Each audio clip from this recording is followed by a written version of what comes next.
Sunt Mihaela Avețan. Din 2007 sunt implicată în mai multe demersuri de economie socială și solidară.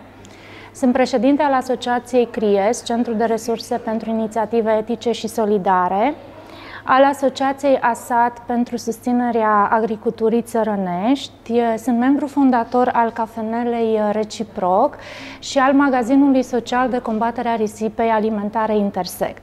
Toate aceste demersuri au fost dezvoltate în jurul preocupării mele pentru hrană, pentru dezvoltarea unui sistem alimentar alternativ care să asigure o producție sustenabilă cu impact de mediu pozitiv, care să asigure consumatorilor accesul la o hrană sănătoasă și de proximitate și, mai nou, prin demersul Intersect dorim să dezvoltăm soluții concrete pentru combaterea pierderilor și risipei alimentare.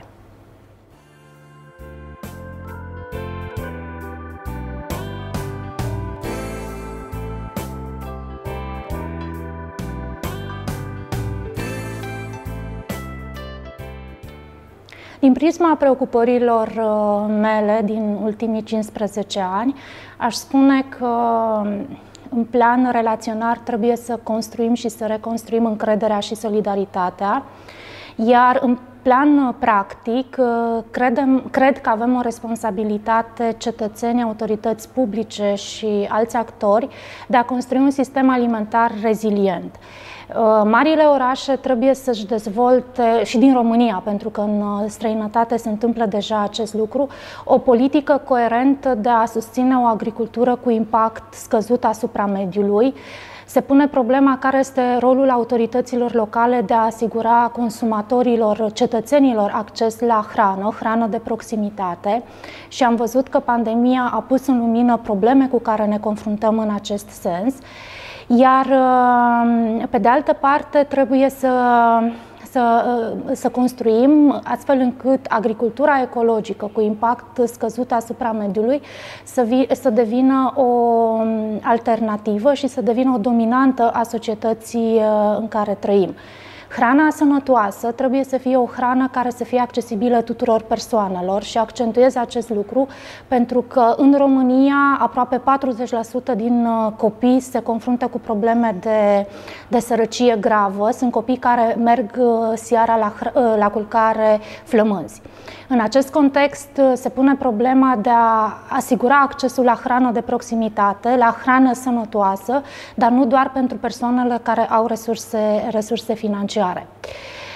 Din punctul nostru de vedere, este la fel de important să fim conștienți de caracterul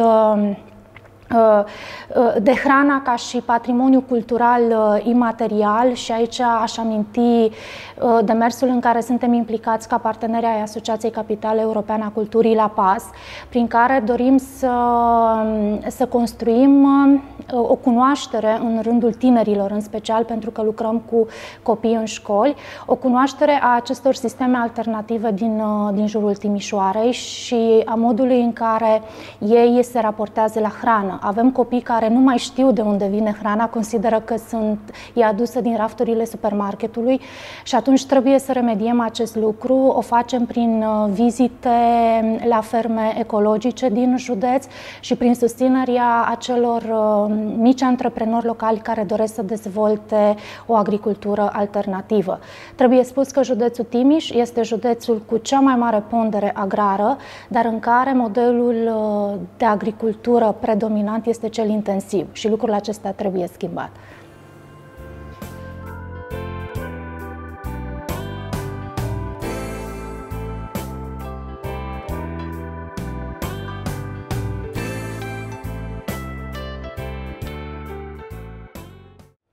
Eu în 2007, foarte curând după intrarea României în Uniunea Europeană, în septembrie, am început o colaborare cu Consiliul Europei care pot să spun că mi-a schimbat cumva și parcursul personal și profesional.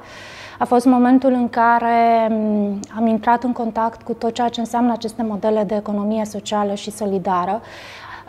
M-a ajutat să cunosc care sunt limitele sistemului de dezvoltare pe care noi îl cunoșteam la vremea respectivă și care e dominant și acum, limitele unui model consumerist în care consumăm fără să ne punem problema cu privire la resursele care nu mai se pot reface.